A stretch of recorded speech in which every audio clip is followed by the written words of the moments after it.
Today, on This American Dice, something wicked comes for Ishii.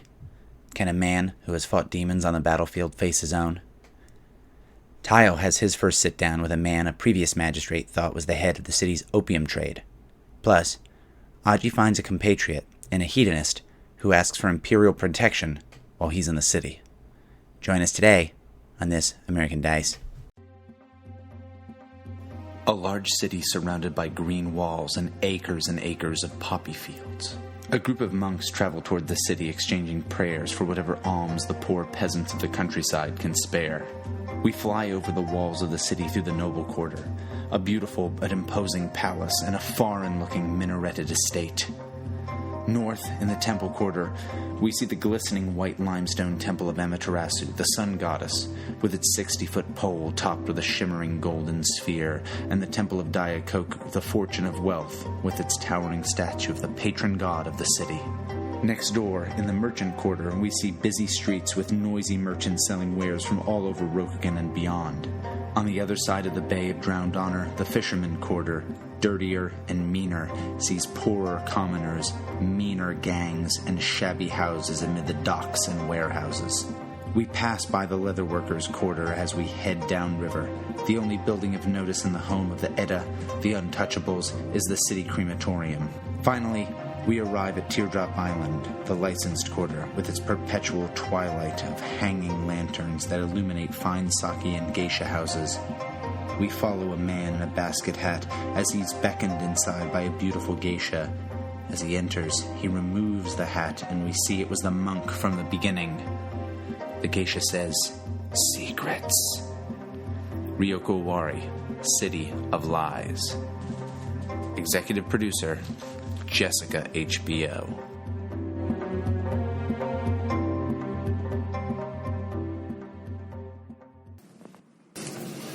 Ishii. Yes. You did? You wake Roll again. So, you wake up to like a loud, annoying squawk of some kind of bird. And, you kind of like rouse yourself and you feel like a bug on your face and swat it away. The screaming dog. Mm-hmm. And it's like it's like a big, like nasty, like crow kind of like sound. And you hear like flapping wings like off as you kind of wake up. And you feel that even though it's spring, like later spring, like summer's approaching, it's kind of cold in here. And you kind of pull the blankets up towards yourself as you look around, and you hear a whisper. And that whisper says, all this way you ran. Well, this I'm gonna get up and get some weapons. Maybe a little bit. I think you kind of go to get up, and the blankets on you kind of recede, and they kind of pull away, almost as if someone was just pulling them down. Pretty good. Yeah. And, I remember the previously on your background. This is bad news.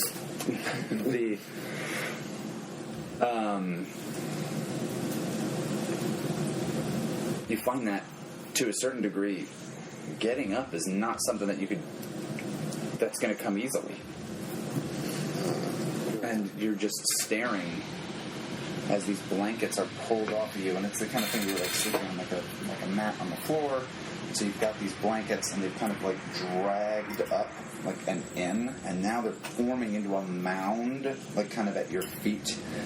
And then the blankets, which are just kind of like first in a ball, the blankets rise up, and they seem to form the shape of like a weird, almost shrouded figure standing at the foot of your bed.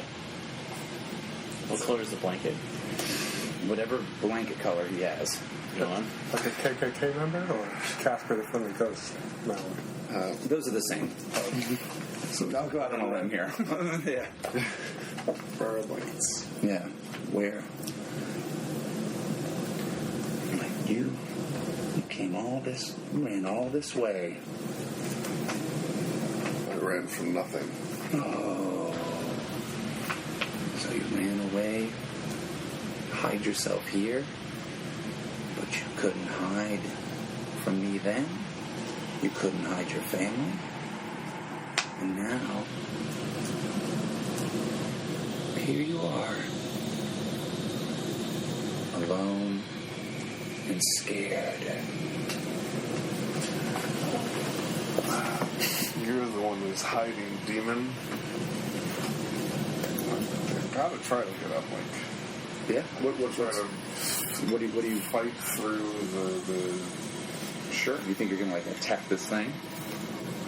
Yeah. Yeah.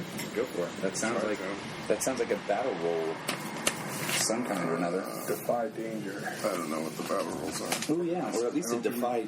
Ever. Yeah, defy danger Yeah. makes sense because this is me trying to get out of the situation where I can't stand up. Yeah. Here's what I want you to do. Except though, go ahead and roll 2 dice and add your blessed to it. Uncool.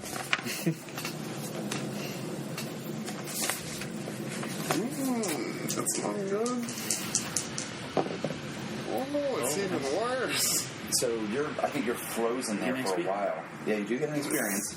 So you got a 4. What's your blessed? -1. -1. You have 3. All right. So you're kind of like frozen, and this thing just seems to kind of like loom larger, and it's kind of like almost ghostly kind of arms, because again, it's just empty blankets. Yeah. So almost like long wizard sleeve kind of things. You go towards the center, and it says, and you just hear that same whispering of, like, you couldn't protect them. Why do you think you'll be able to protect yourself? Don't you miss them?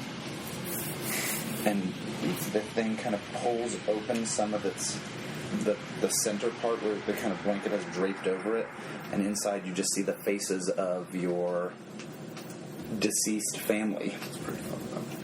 And Pretty fucked up. This yeah. to do. Uncool, Mr. Demon. Uncool. What an uncool demon. What a dick. Gotta pull that shit back up. It says, if you want to see them again, all you have to do is ask. I can give it to you. You don't have to run away so much. After all, they couldn't run away. And now they're with me forever. And I think that's when you get up, you're able to grab your sword, you rush at this thing, and you stab into it, and from the bottom just almost like pours out a ton of spiders, and from the top bit of it, all these birds, like maddened crows, like fly out of the top of it as you're standing there. Who has the room next to him? I do. All right. You hear like a loud thud kind of noise. Does he also hear the crying of a million crows? Yeah. You hear a loud like thud kind of noise, and there's enough light in the room where you can kind of barely make it out. Something's protruded through the wall. And when you examine it closer in the moonlight, or certainly if you strike up a match to look at this, you notice that it is about 3 or 4 inches of a katana blade that's just shoved through the wall into your room. And is this like a paper wall? I don't think they're paper walls, but they are like interior walls. So I think you guys will have between your chambers, kind of like between your bedroom and your little like drawing room space, the paper, what are they called? Shoji screen? Sure. They're like the rice paper walls. Yeah. But, It's like the frames and stuff would be. But this is like a thin piece of wood or something? This is like wood, yeah. So it's still significant, but yeah, like 3 or 4 inches of a katana blade has shoved through this wall, and as you're standing there, you start to notice something else. There's blood dripping off of it. Off the wall. Off the blade, which is coming through the wall. Okay. Well, I'll make sure I'm standing to the side of the blade. Rather than, like, directly facing it. Just toward my belly or something. Close enough. It's once I've identified that there's also blood, I think I will go knock. All right.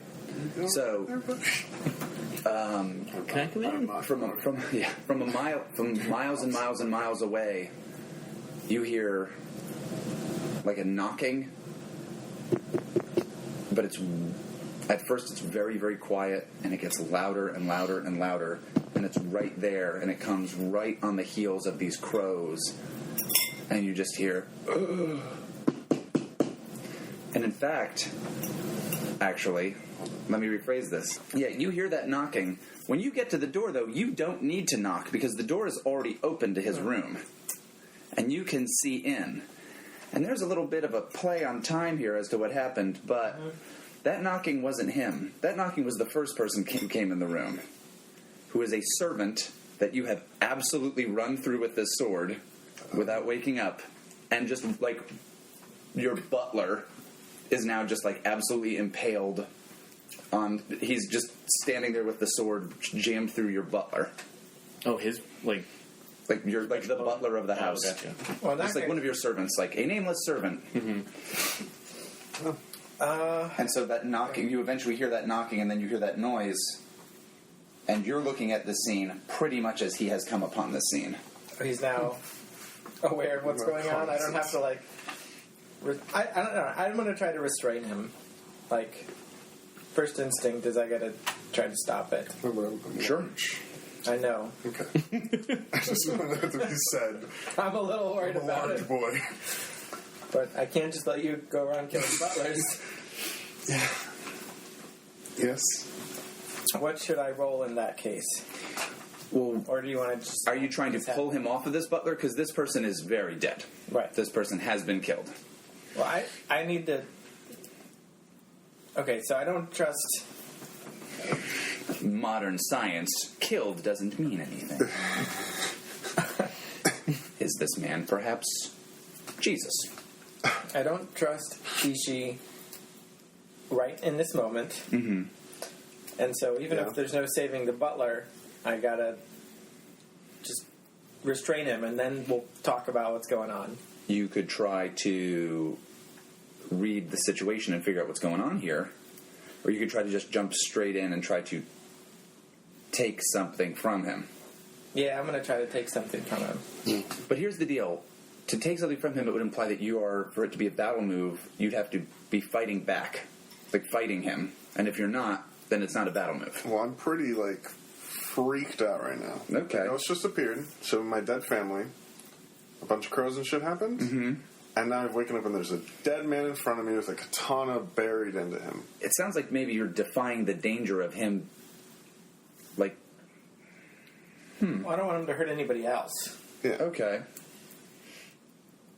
So if you think you might lash out at him, then yeah, that is a battle roll.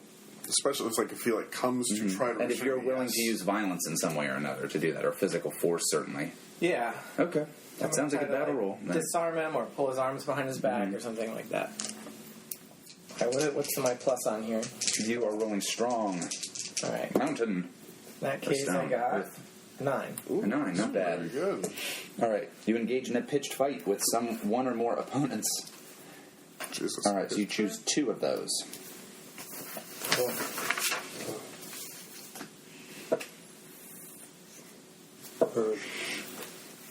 Inflict terrible harm. Okay, well, yeah, I will And the butler. Both of my arms are broken now. seize what I want and suffer little harm, which I'll just take the katana.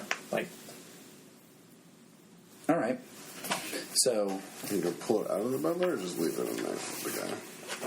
maybe leave it in the guy, but take it out of your hands. Makes sense, yes. okay. So, what damage does a katana do? I think it's 3 harm. 3 harm. So it'll take a little harm.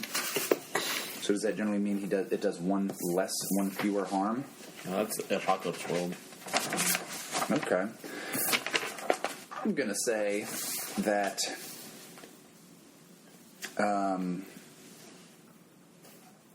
you're going to suffer a little harm, and you said seize the katana from him? Yeah. Okay.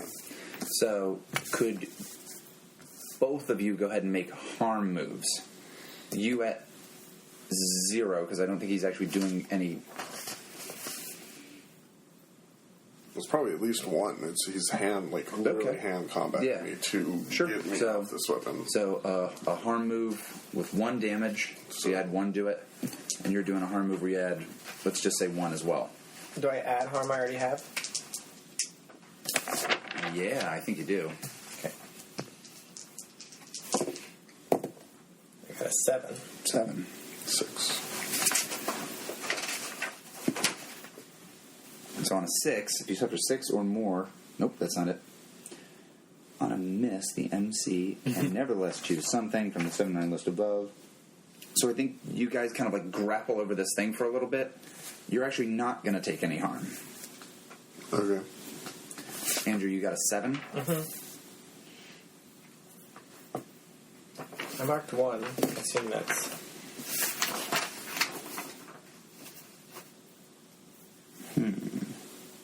Yeah, so you take the 1 harm.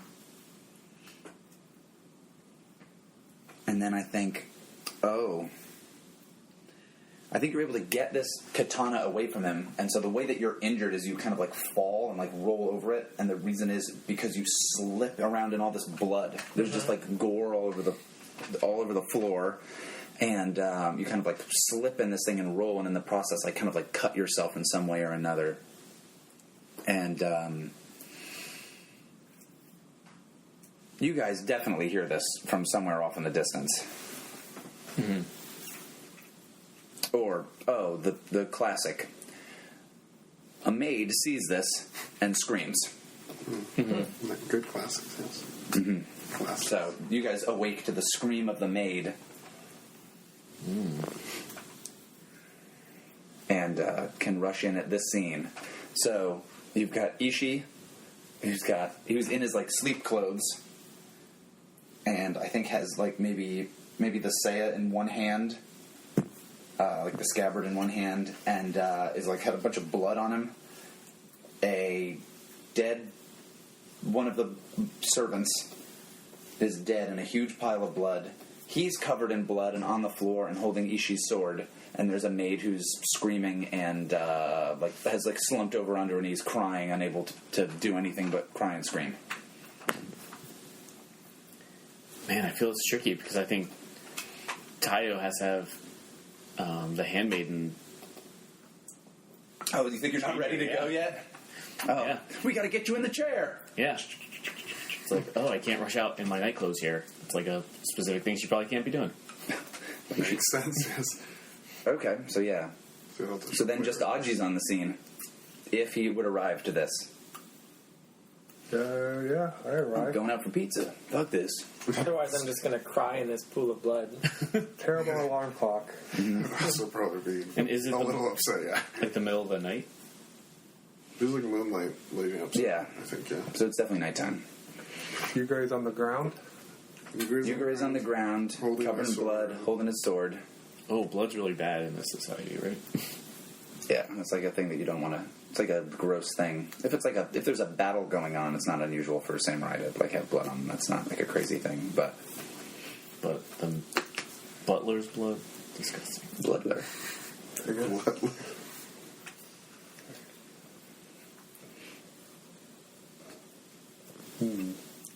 I harm myself? Well, you just heard a scream So before I'm you assuming I grab the sword. I would assume as much, yeah. It's like people who have the baseball bat right next to their bed, right? Mm-hmm. You always have your sword. Sure. Pretty much happened, yeah. Alright, unsheath my sword, and that's what the hell is going on here. What? I found him like this. And I'm on my knees at this point, not crying, but visibly distraught. I think I might look a little sick. Which one of you screamed? You Gray or the Hard. Jesus. I think the maid has like gotten behind you, and is then like after there's a second, she like kind of scoots off out of the scene. So now it's just the three of you. Right. You're off in the distance, dressing. Quickly. Hey, Ray. Right. More sashes. Alright, Ishi, what happened? I'm gonna definitely be a little weird about it. I'm gonna. There's a horrible evil coming. Something I haven't seen in years. Are you not used to that kind of stuff? In the wall? The same stuff? I didn't see this at the wall. This was at my home, and I'm just like staring like past both of you. What evil did this butler commit? I was not trying to. I did not mean to. There was something here, and I'm like, now I'm looking at the butler. I was originally not. I was just looking past everybody, and now I'm like looking at the butler's face, and in kind of like disbelief. I'm gonna close his eyes. It's pretty good. All right. And I'll like whisper something like I'm doing some rites or something. Yeah, some priest stuff. Makes sense. But what you see? There was a demon here, Oni. A demon. It showed me my family. You Gray. Go speak with the commie. Well, maybe I guess I'll ask the commie for guidance then. All right.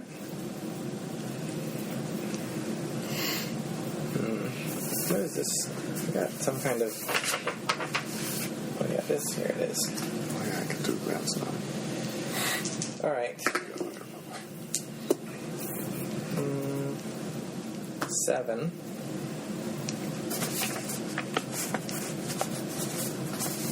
I guess I would ask, what is hidden from me? Because basically, what Ishi's saying and what I see in front of me doesn't totally make sense. Like, there's this dead butler, and there's a hole in the wall, but he said there was a demon. He hasn't actually given any explanation of how one led to the other. I'm not entirely sure myself. So there was. All right. So you feel kind of like this, like whispering on the wind, that like lets you know that there was something else here.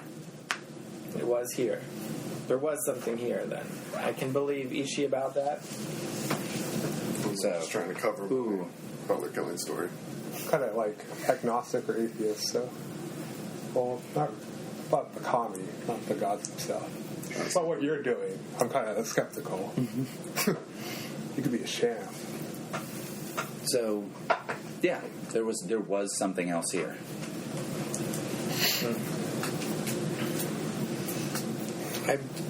I believe you, Ishi, that something was here. Ooh. Yeah, go with that. So it's like it just lets you know that there was like a shadow. A shadow had fallen on this place, but that shadow is gone, and whatever made it seemed far away. Want more info? That was pretty cool. There was. I stabbed at the demon, and when my eyes opened, give me a name. Give me the butler's name. The butler's name was there. Alfred. Alfred. No, that's not Alfred. Japanese enough. Bedpan. Anyway, that's what I say. It's a real name for the butler.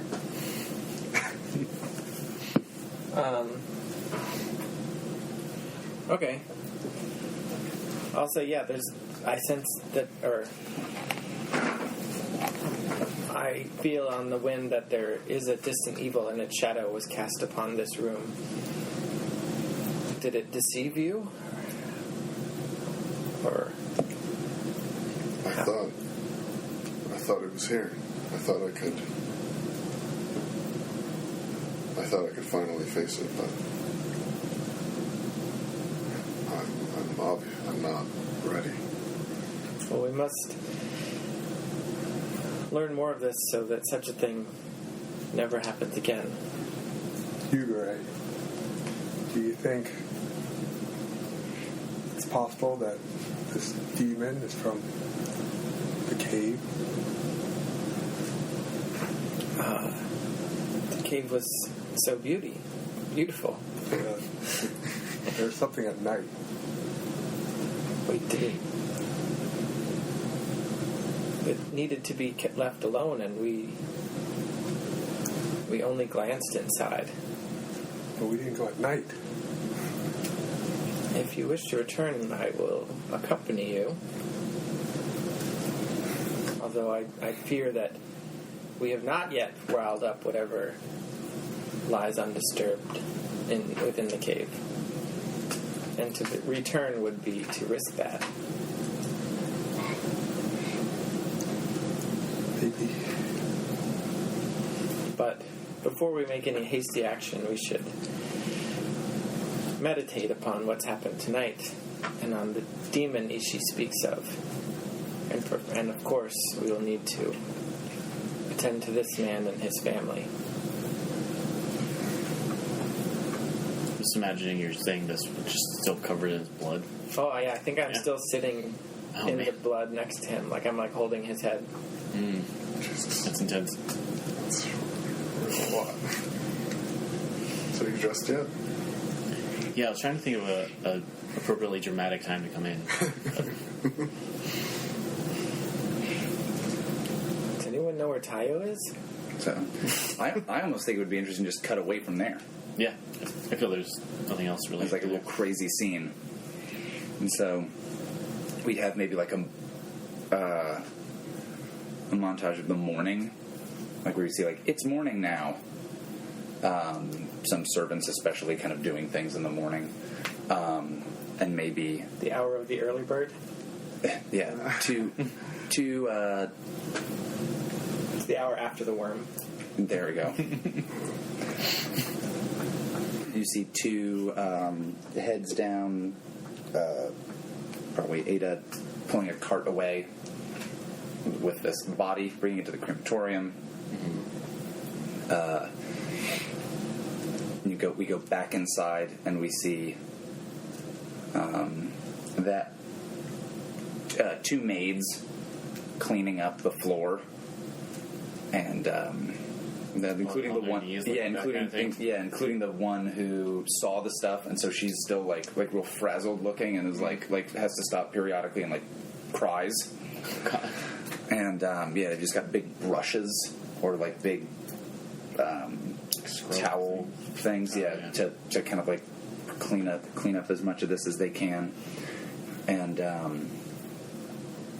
we're eating breakfast. So, well, actually, later We're going to need...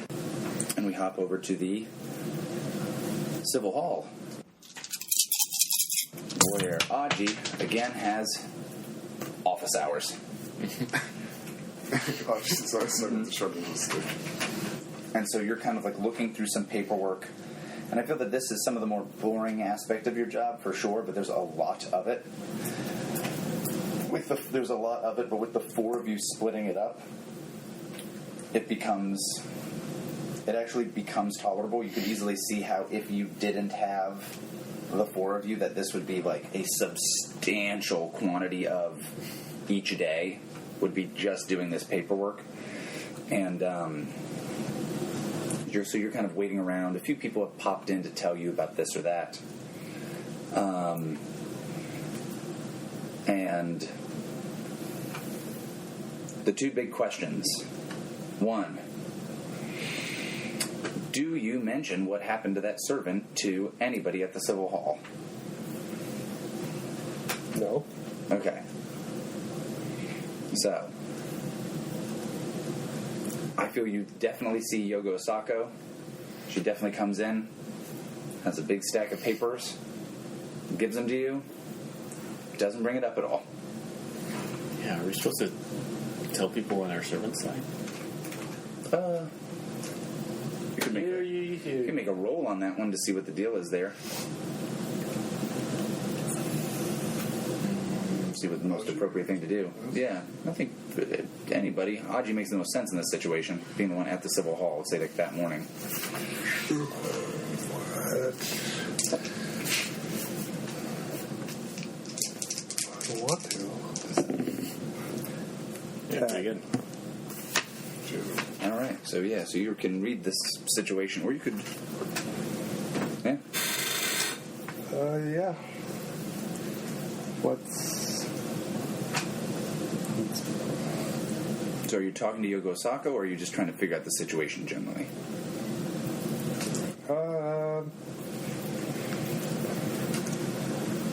Is this something like Yogo Osako would need to know about? Well, then that sounds like you're reading that situation. Yeah. All right. What are your questions? Ugh. If you want to just ask the actual questions, and I'll try to answer them according to this stuff, it'll probably be easier. Would this situation count as murder or like supernatural? He killed this dude, but that dude's a peasant. So That's why you don't staff your house with nobles. Because that's true. It seems wrong. The dinner's not warm enough. You can kill them, and it's That's all. yeah. So the Shrub-worthy. best way past this possible indiscretion would be to just. This is the kind of thing that occurs periodically. If that servant has any family members, they get a little something as a Thank you. condolence. Oh. And it's considered like an internal affair, like a domestic issue. It doesn't look good for that to be happening, but There's no real like honor loss. Okay. certainly no one's in any kind of legal trouble. It's not worth marking off a face, But but it's like there's definitely an issue of Maybe there were multiple. there's definitely an issue of there's no significant legal issue. Yeah. It's good enough. Still don't tell him. Okay. Any other questions? For Yogo Osako, Well, you're just reading the situation. are we in the situation? On whether or not to tell Yogo Osako, right? Yogo. Sure. Then, is it odd for him to be here? Yogo Osako? Yeah. No, it's not odd for her to be here. She has an office in here as well. Oh. So this is like the Civil Hall. Like the city jail is here. So it's not like convenient. She just shows up. Trials will occur here. This like she has an office here as well. All right. Is it likely she's going to find out anyway what happened if I don't tell her?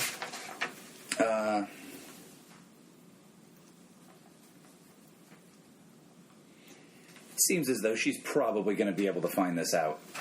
They carted a body out of your house. Well, in that case, I guess I do tell her. All right. Sure. Well, the weather's great today. Did you hear about any murders by chance? Right. So Yogo Osako plops down like a bunch of paperwork, and she says, Aji-san, here are more forms that came addressed to your office. Thank you. How's the weather? How's the weather? How's the weather? This is that body. Oh, yeah. And she just says, She says it's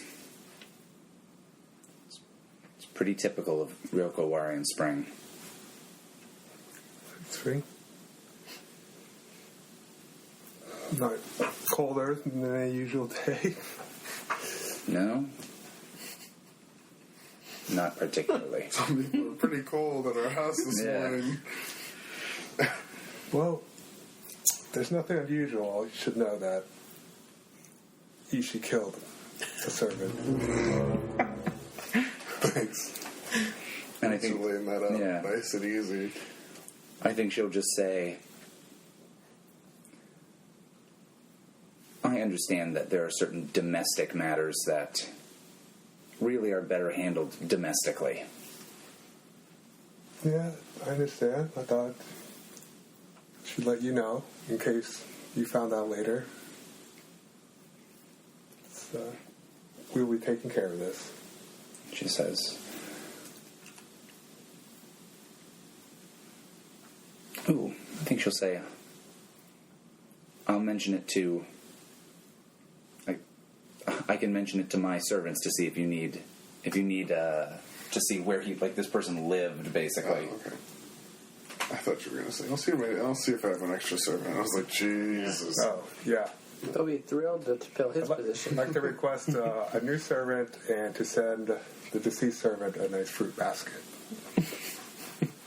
So she'll say, if you're not sure of where the servant's family, and I think that she says his. Oh, you had said he killed him, so that's not crazy. She says, like, if you're not sure where your servant's family lived, if they had any, I can have someone find out for you. All right. Send a message if you find out. We kind of see more of the city. We see more like the Thunder Guard kind of roaming around on the streets, and we see a beautiful house.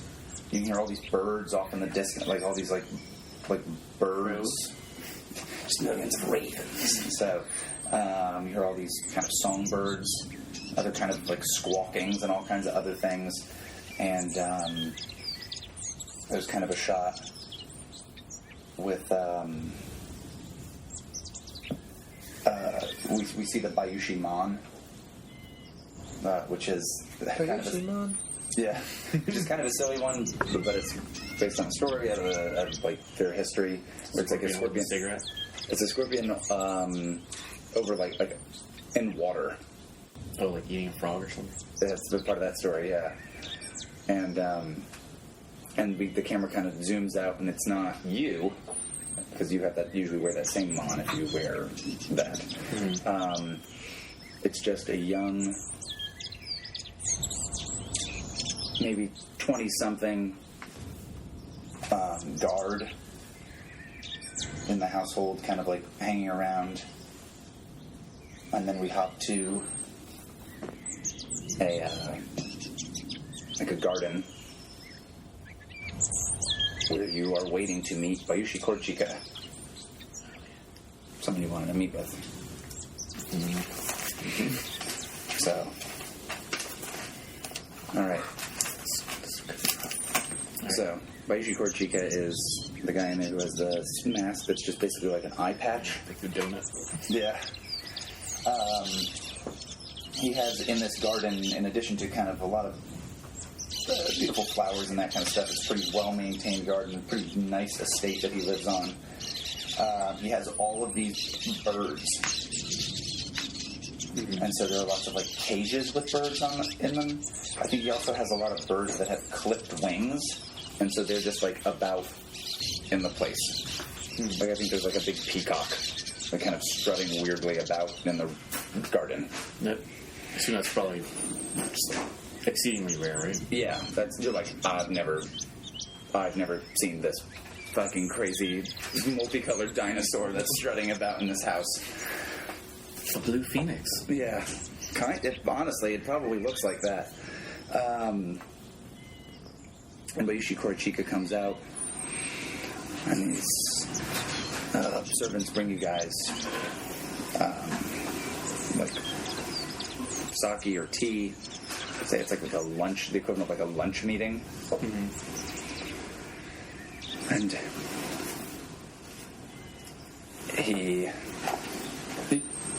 you know the look. You know what he looks like, right? Yeah. You already started with that. Okay. Donut face. Yeah. Sure. He's like, oh, konnichiwa, cousin. He's a man of average height. He seems like he's in his late 30s or early 40s. Mm-hmm. He has his hair kind of in a top knot. He's of average build.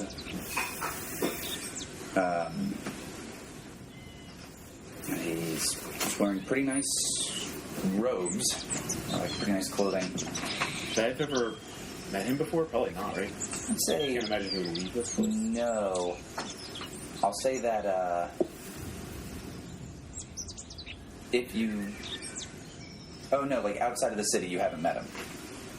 If that's what you meant. Yeah. So, but he's like, my apologies for being so taking so long to meet with you. I'm glad to see that the city's in your hands to mind. Not at all. I understand it's a busy position in a busy city. Yes, the city is located on several important trade routes. Strategically, it's important for our clan. This is the kind of thing that we have to make sure we... and he says... the Shosuros are the ones who run the city, but other people have tried to take it from us before, and we've solved that problem each time. Hoping we, now that with you here and your colleagues, we'll make sure that we hold on to this city.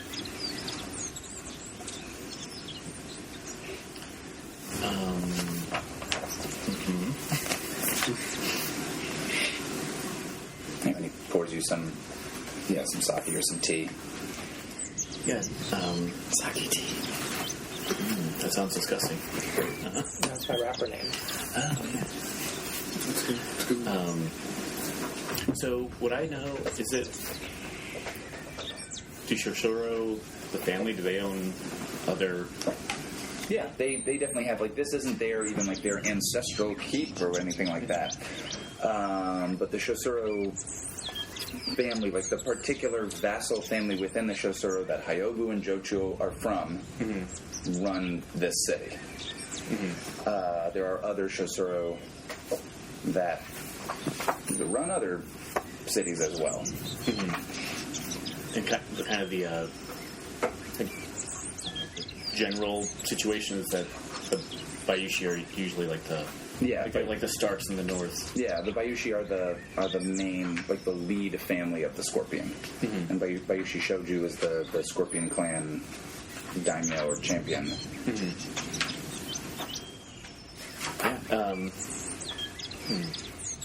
Yeah, I think I might, similar to these two, just set up or just have like a nice small talk kind of situation. And then at some point, like get down to business, I guess. Mm-hmm. He's very polite, smiles, and I might say, I maybe after like eating rice or something, I had been meaning to talk to you as soon as possible. There's actually some bad news I have to tell you about, or maybe a coming storm that maybe we should speak of. Well, that's unfortunate to hear, but I'm sure if we're working together, we can take care of this. Sure. My thoughts exactly. There's I don't know how much you're familiar with the position of the Emerald Champion, but for the Emerald Magistrates, but usually our predecessors put together a document for us to be briefed on all the situations that the previous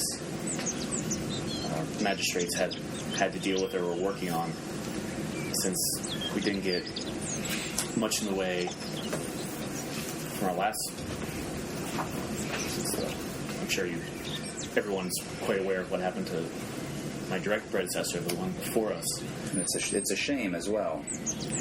Yeah, the one before us had a lot to say about many things, and we'll say, unfortunately, had a lot to say about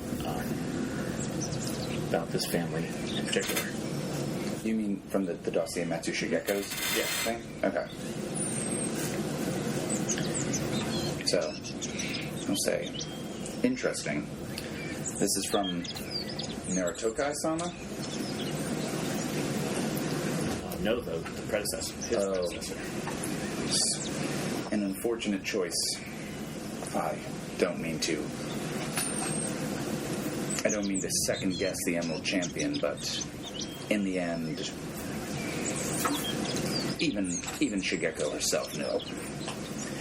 No, I think I... Oh, wait, you knew what? What do you mean? I was already going off to the next... Yeah.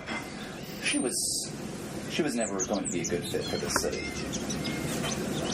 This city requires a certain understanding of how business works. We understand it. Right.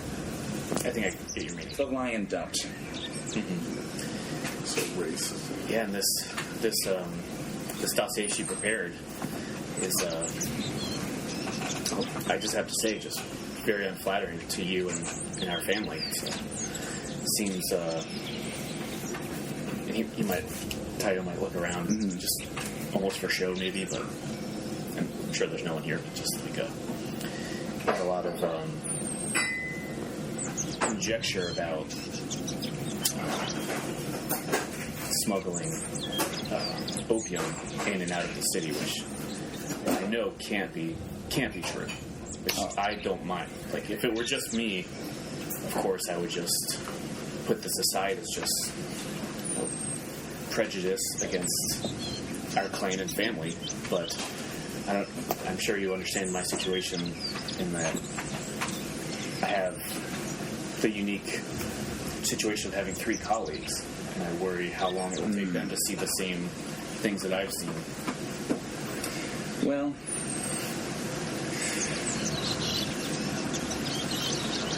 as I'm sure you know, myself and Shisoro Hyobu, Soshi Seryoku,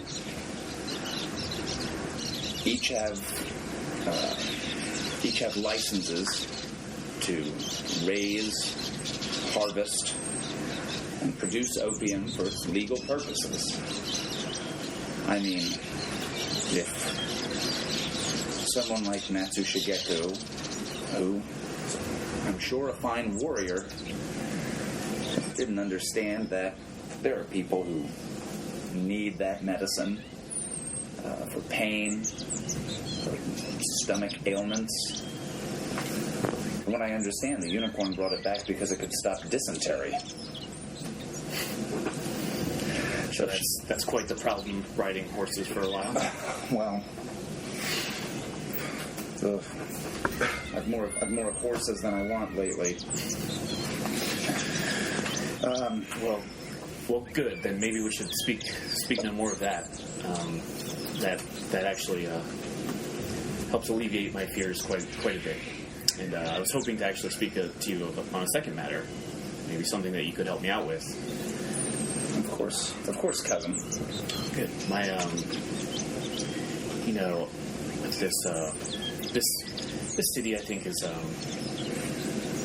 has its own unique flavor, and sometimes just being in the spotlight, it's harder for me to keep my ear to the ground, as it were. And I was going into these different sake houses, geisha houses, elsewhere where these people are using this surely medicine to treat their dysentery.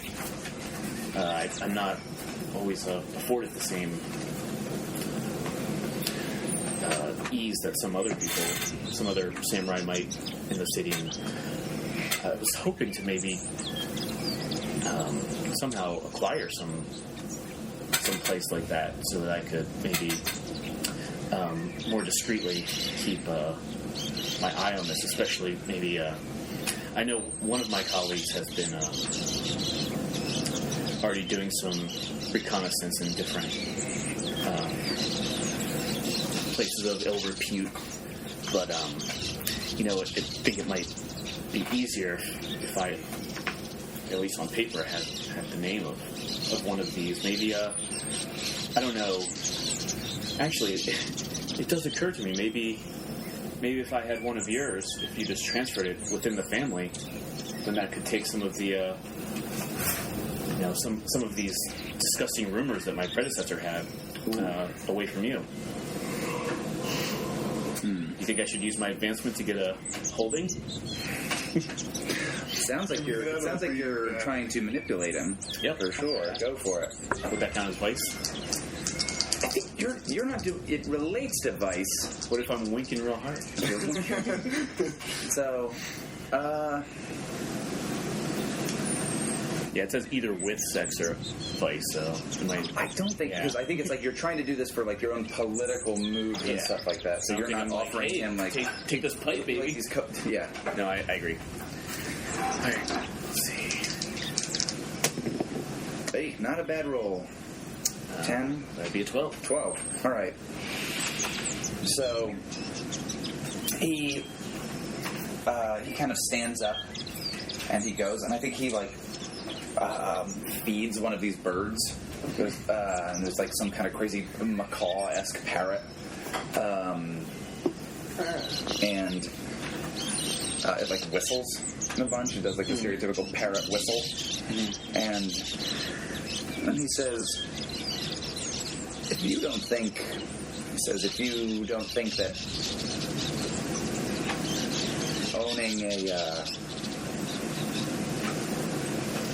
owning an establishment like that on paper would be unbefitting of a magistrate, we could certainly do that. Or perhaps we could make sure that if there's a small establishment that could be kept nominally within our family, but that you could certainly essentially have, but not on paper. I think that would certainly be an amenable thing. I'd certainly be amenable to helping a family member in that way.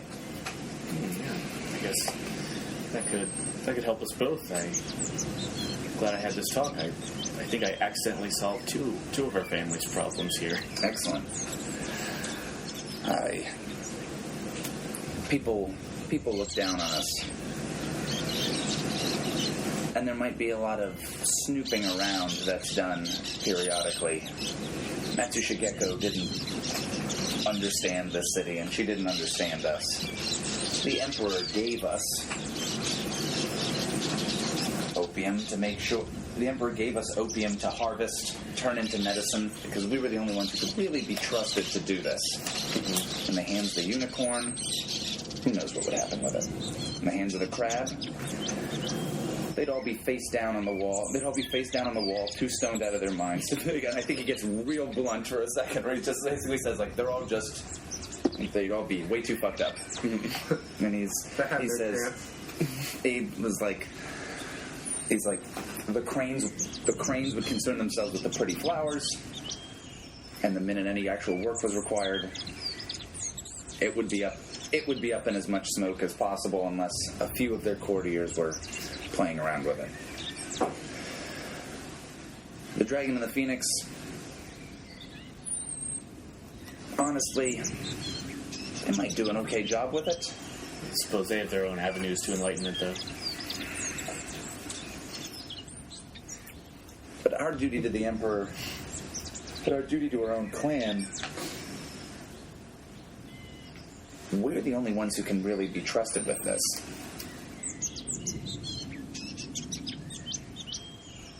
He says, He says, when you see those poppies growing acres and acres around this city, what do you think?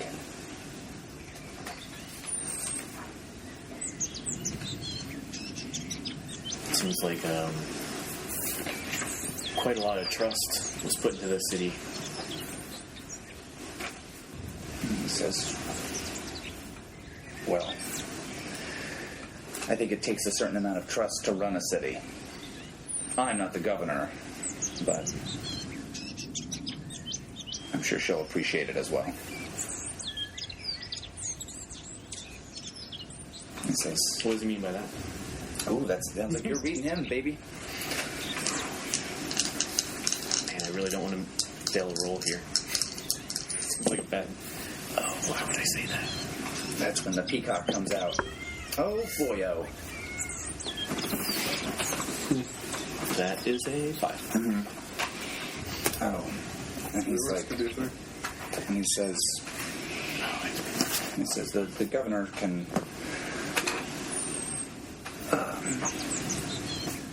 I know the governor is not from our specific family, but we still have the same vision to see our clan succeed, to serve the emperor. We know how to do that. And so, I think if you and I trust one another, this is a relationship that can go very far. I'm truly glad to hear that. See, I'm just going to spend that advance on that then. That works. Come up with a cool name for that place. And I think it's going to be like a small sake house.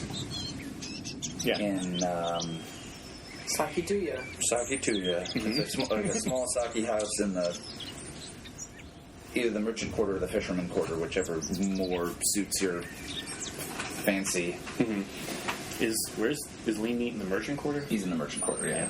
No, I'm sorry, he's in the fisherman quarter. I apologize. Yeah, my make more sense to be wherever he is. Okay. Yes, although the merchant quarter would be fancy. It would be fancy. Makes sense to be where he is, or on those at times you have. Oh, that's good. All the pies.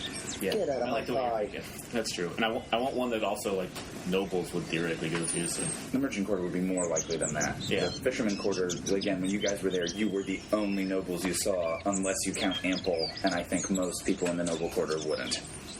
Okay. There's a lot of them. Maybe it helps. Yeah. I don't think anybody would. So, he's a Ronin, but that's somebody who's big enough where most people aren't checking the paperwork on it, and that's the only reason. I think you're kind of doing something at the house. What are you doing something at the house that day? I would be after this whole thing. Mm-hmm. I would be trying to commune with my ancestors. Okay. Because praying for guidance on how to not become better, but to become ready to face the Oni when I was unable to before. Makes sense. Yeah, so that sounds like another blessed roll, right? Yeah, it is. So I'm not super good.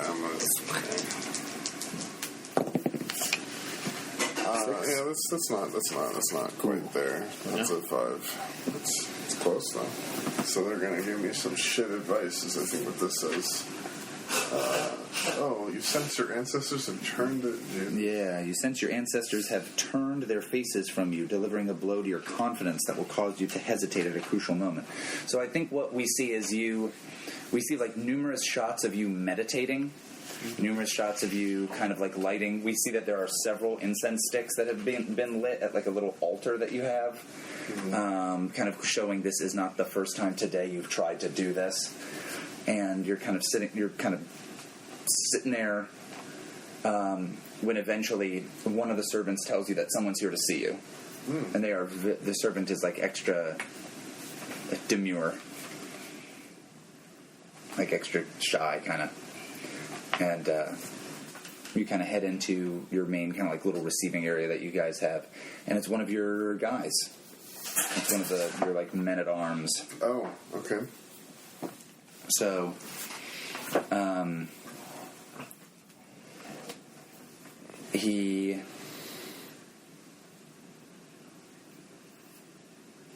first of all, we got to give this guy a name. What's like a cool nickname you have for this dude? Don't worry about like a Japanese name. I was gonna give him one of his personal names. I'm gonna go with Shige. Shige. S-H-A. No, I was gonna say H-I-G-E, but H-I-G-E. Yeah. Shige. All right, Shige is there, and he's probably also from the Hida family, and he's like a pretty big dude too. But you notice he looks kind of different from how you normally see him. He looks like he's gotten like a haircut, and he's gotten like a shave. Okay. He looks all scrubbed up, and he almost has the look of when you see a little kid going to church, and they're like weirdly prim and proper. And he kind of has that. He kind of has that look to him. He's not wearing his armor. He's instead just wearing like a nicer kimono. And he's like, oh, hello. Are you like real familiar with these guys?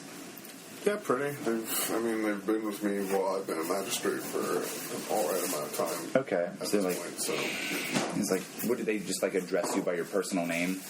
I think so. He's like, oh, thank you for seeing me, Ishii. I appreciate it. Of course. Oh, and he seems nervous. Okay. What seems to be the issue, Shige? And he's like, oh, it's I just needed your help with something, and I figured since you're a magistrate, and you've been kind of my commander for a while, figured that you could do me a favor, because I've got some big news, and I think I might actually need your permission. And he's kind of like stalling with it real hard, and not sure. He seems to be fumbling over his words. You have permission to do what? And he's like, well, he says, the guys and I have been hanging around the city for the last month or so, and we've had a chance to meet a lot of people, and we fall in love. And he says, I wanted your permission to get married. That's beautiful. This is the most beautiful episode of this show yet. and I think started out with murder. Yeah, and I think it's kind of like a pretty common thing of he can write back to like his lord, but like as his like immediate superior, especially if it was to go on here, like you would probably be involved in conducting that. Mm-hmm. Not like a ship's captain necessarily, but definitely involved in it, acting as like acting in the stead of his lord or whatever. No, I get you. I think, I'm not sure. How do I say in a non-racist way, what clan is this lady of yours from? You guys are some blunt people. You could probably just say it. Yeah, okay. So, which clan have you fallen in love with, Shige? Well, she's,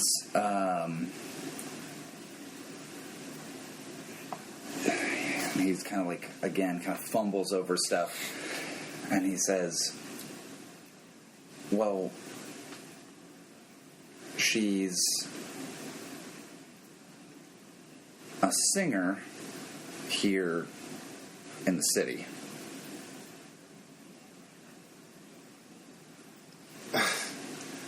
And he looks very uncomfortable. So maybe not a clan.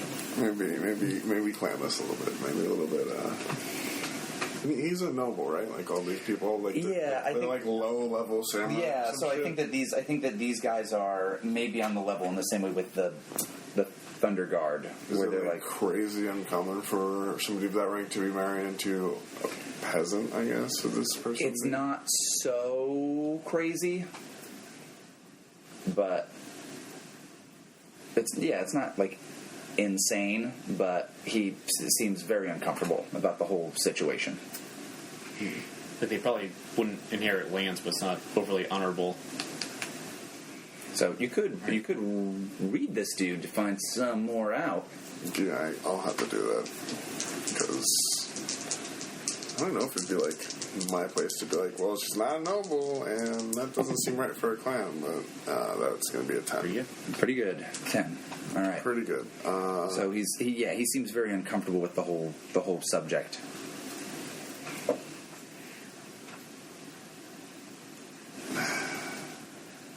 She must be ugly. She must be peasants. She is.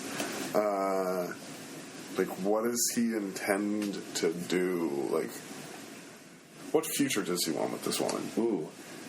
He does want to marry this woman. He does want to marry this woman, and he does want to take care of the child that he and this woman are definitely going to have. Yeah.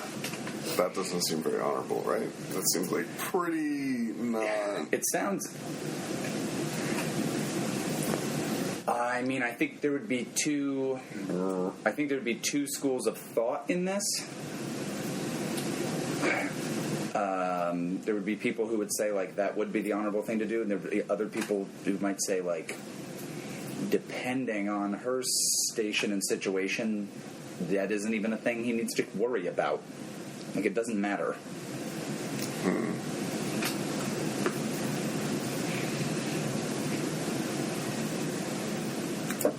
How old is your character? Isn't he like an older guy? Yeah, he's like middle-aged. Like, he had a family and 2 kids, and they were like... Yeah, so I think that this guy is maybe... 12. This guy is maybe in his... He's one of the younger dudes in your crew. He's maybe like... I'm 24. I'm 23 or 24. He's pretty young. What does he really feel about this person? Is this like... Is he marrying her because he got her pregnant? Is that like the reason? Is that the only reason? Or... He feels duty bound to honor to marry this person and take care of her and this child, and he seems to have some kind of real affection for her, and he'll kind of stumble out this story of like how he really likes her, and but he is very, very nervous about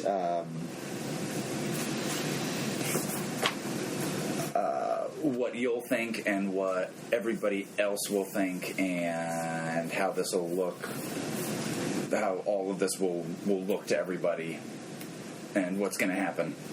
Yeah, I'm a little heavy. He's a raging sea of emotions. Poor kid.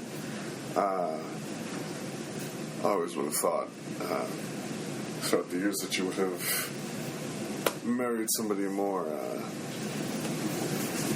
close to your stature. However, you are quite duty bound to take care of her and the child now that you've made this choice. And he's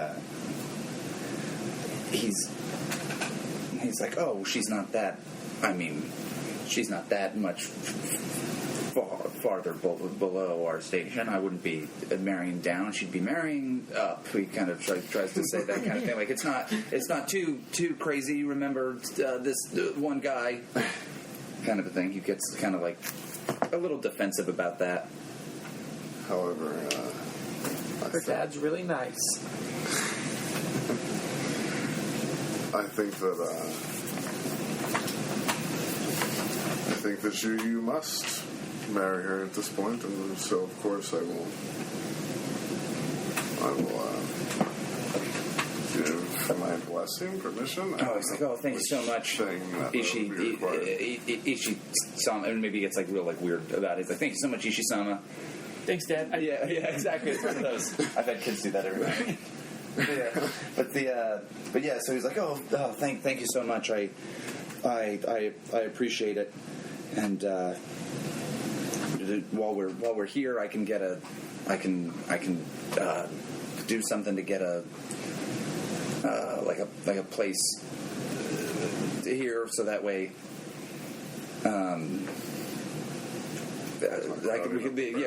Exactly. We won't have, and it'll, Oh, thank you so much.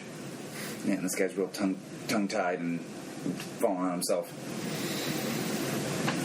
Well, good luck to him in that whole situation. Okay. Is this what's locally known as getting crabs? Nailed it. Oh.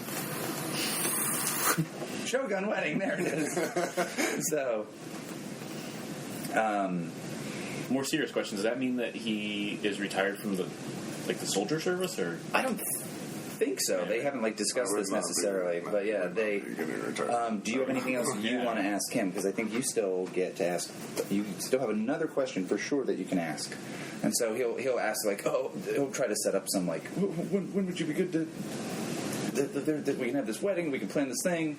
It won't be anything big, but.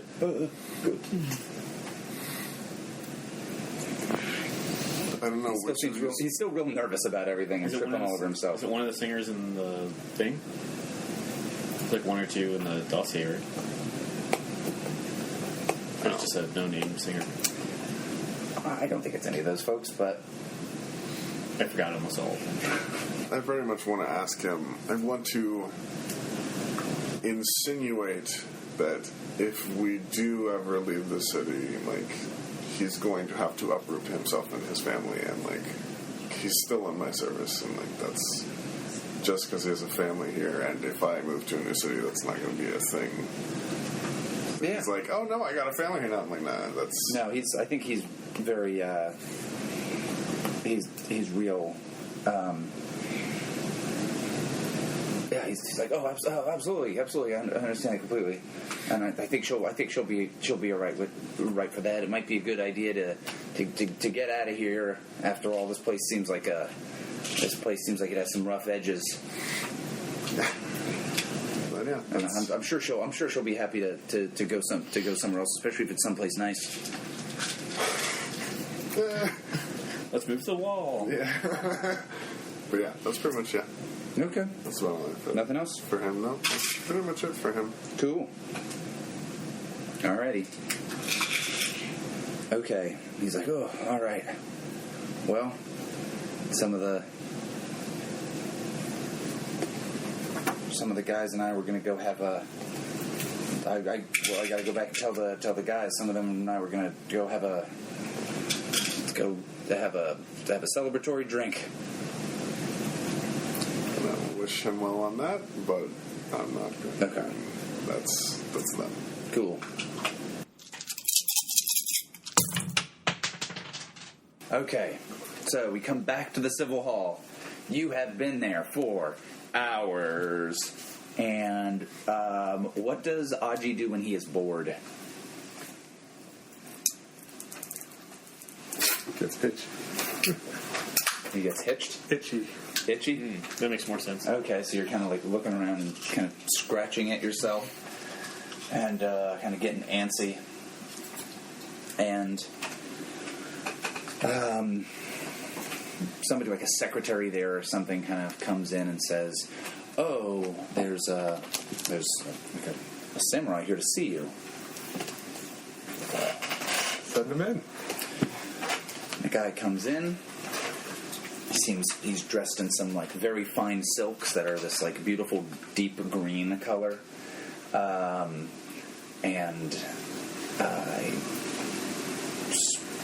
he says, "Oh, hello. I am Miramoto Ogai. You are the Emerald Magistrate of this city?" Yes, I am. I bow. And he bows as well. A pleasure to meet you. It's wonderful to see that the city is in the hands of the Emperor's justice. Thank you for your kind words. This guy is a little chunky. Has kind of a receding hairline pretty significantly, but his hair is kind of longer. He has kind of like salt and pepper, longer hair, kind of back in like almost like a ponytail kind of deal, and he has his hair styled actually almost the way it's more popular in some crane lands to have people to have their hair. And he says, I wanted to speak with you because I will be conducting to some business here in the city for at least several more days, and I have some concerns that I thought only perhaps you could best handle. Me specifically.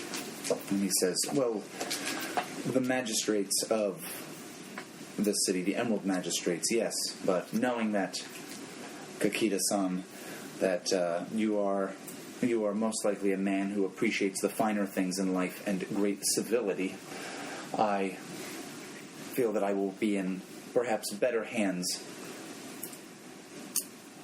I see. Have you traveled far? He says, yes, I had spent several years in Otosanuchi, in the capital, and I've had the pleasure of making the acquaintance of many people close to the Emperor himself. I see. Well, what kind of business do you wish to conduct? And he says, there are several merchant vassals with whom I need to make sure to speak regarding matters that my clan, as well as various parties in the capital, there's business that I must attend to on their behalf as well. But I came to you, the local magistrate, Yogo Asako, had sent me here. Recently I was threatened by a not inconsiderable gang of ruffians and wanted to seek the protection of yourself, for though I have traveled this land quite extensively, I myself have not trained with the sword, as I'm sure you have. That is correct. So he says,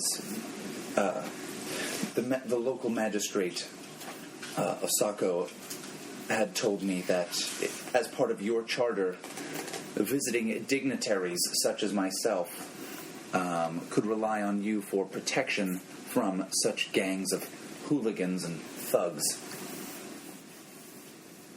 You suggesting that you hire me as a Yojimbo? Oh, no, but merely that it's part of as one of the hands of the Emperor could help to defend one of those close to the court of the Son of Heaven. So, I don't really defend if, like, you have an issue with a certain group of people. I could see what I can do about it.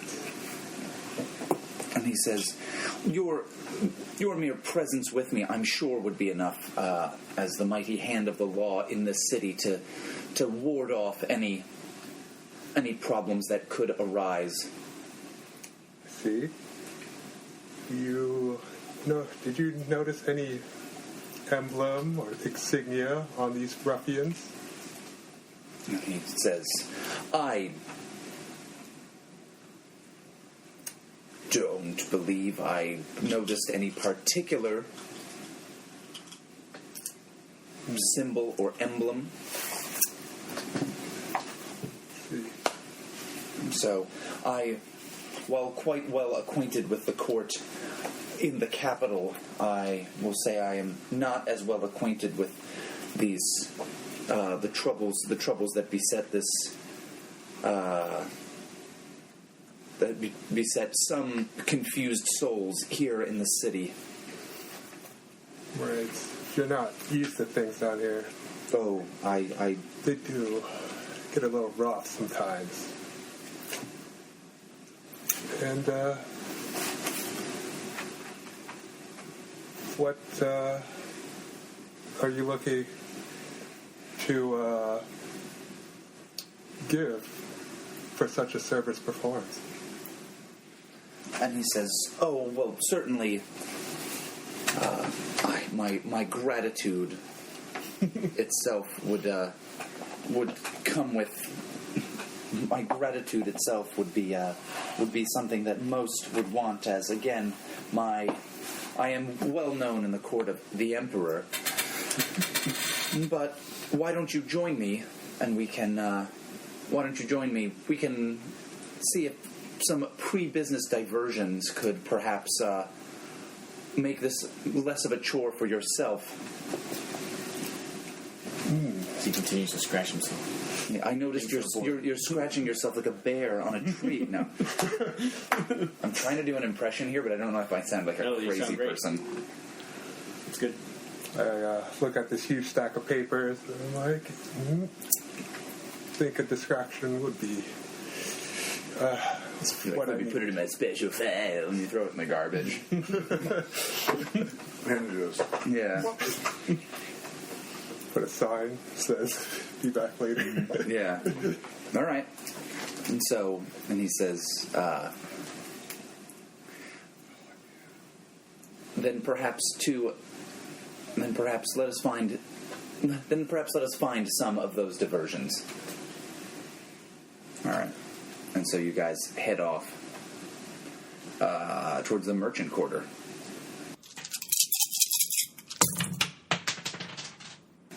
We're going to hop back to Andrew. I'm going to say it's nighttime now, baby. All right. Good night. Good night. And yeah, something is not up in this city. The moon. So actually, you bring that up. It is a full moon. But something's not up. That seems like not worth mentioning. No, something's up. Well, something is up. Mm-hmm. Did I say something's not up? Yeah, something is not right and something is up, maybe? Something is not right. Something is up. There we are. something is not up. There is a game that is not afoot. Wait. Then how do you even play? Tennis. Or all right. murder ball. I would like to figure it out. Good plan. Why don't you go ahead and roll blessed for me? Should I use my wisdom of the kami move, which is plus blessed? You're doing something. I'll just add. So 7. 7. Nice. Not too bad. Best blessed roll of all of the night. All right. Best blessed turn. No. I hope I don't have to make one. Blessed Western? Yeah, I think you're kind of like staring up, and you find that you're staring up at the moon for a while.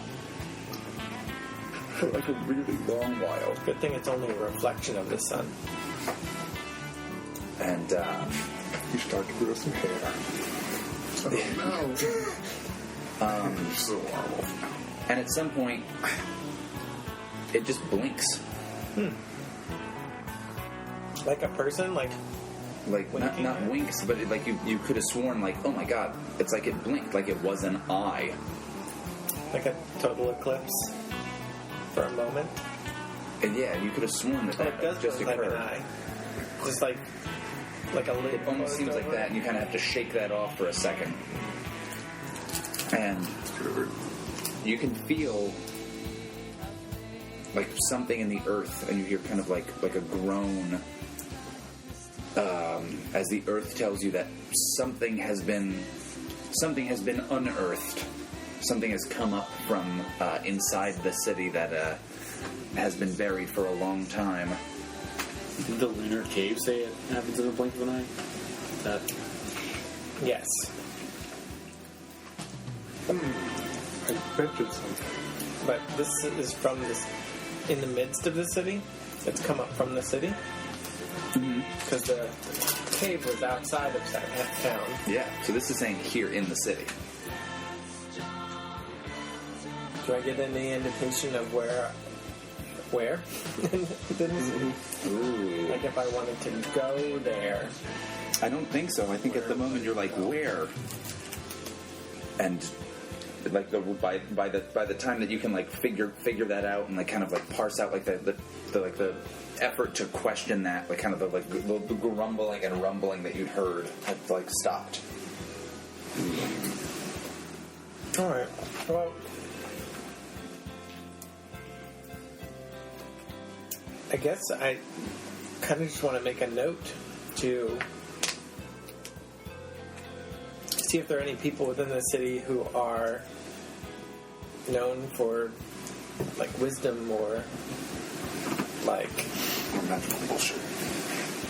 mystics or just like anybody that might have had experience or something like that or knowledge of it or even just like stories.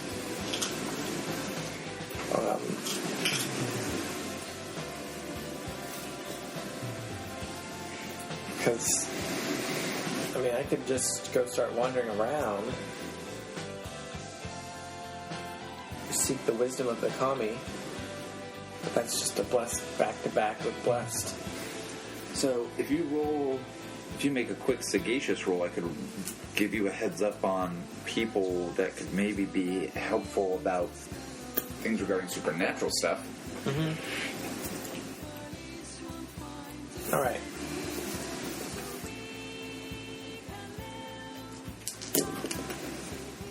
Seven. You remember from the dossier that there are quite a few Shigenja that live in the city. Ide Baronato, who Ishi met with, is a Shigenja. Good boy. Ide Baronato is a Shigenja. Soshi Serioku, you think would be a Shigenja, given that she comes from that family. Although Yogo Osako comes from a family known for being Shigenjas, and she is not.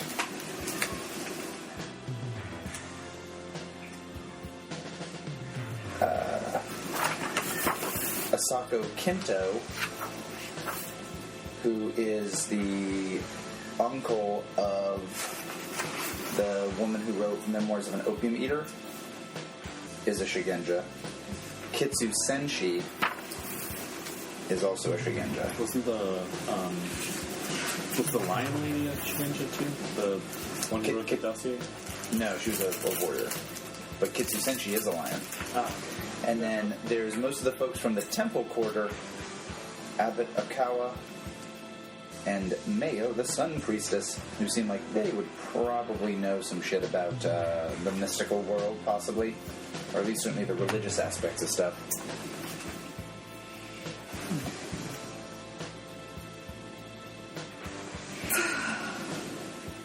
Yeah, I think I'd like to go to the mystical quarter.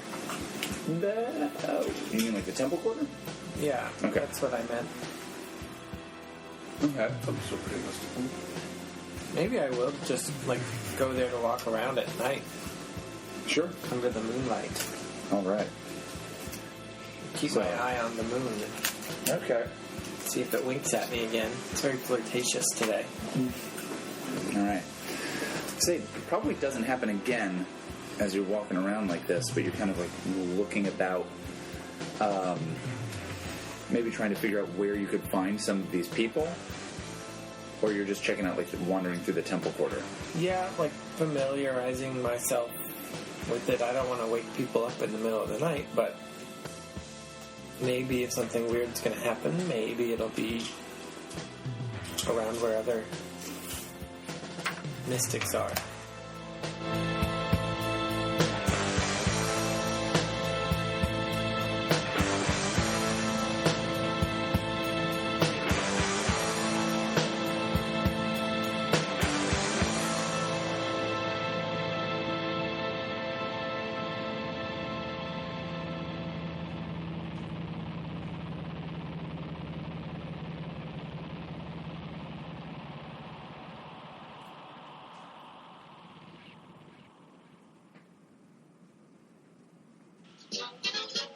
Good Foley work.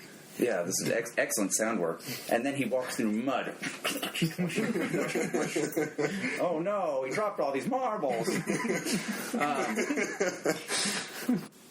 They stopped putting it under their pillows, though. Oh, a little dangerous. I kept this baseball bat loaded. My God. Oh. My kid was cleaning it.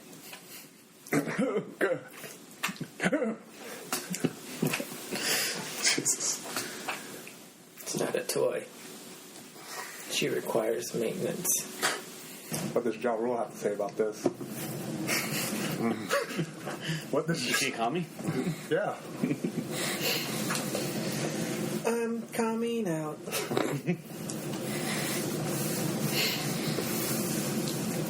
You need to know what Ja. I want the waves to flow. I want the void to know. 3 more. Gotta continue. All right. You was recording the whole conversation. This parrot is a wire. Shit. And on that parrot, I've recorded all 5 seasons of The Wire. Shogun wedding. Nailed it. That's pretty good. That's it, folks. We're done. So we brought it back. We made a Shogun joke. We jumped Shogun. Was the first Shogun joke we made in the first game session. You've solved my Shogun mystery. I turned it over. It says Shogun wedding. That's all. We're done. Took a shot. Good night, everybody. I wrote up the stats for this goblin army for nothing.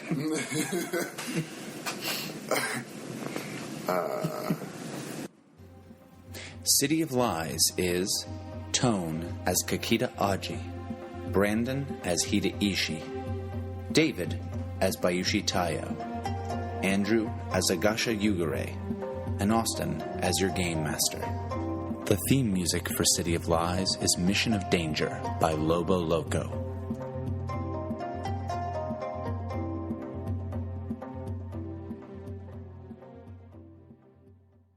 Additional music for this episode includes Tend to It by Osiris Celine and Into Hyperspace by the Astrometrics. This American Dice Ryoko Owari City of Lies uses the City of Lies box set by Greg Stolz, published by Alderac Entertainment Group. The mechanics used is a modified PBTA system by Brendan Taylor of Galileo Games. Join us next time for more This American Dice.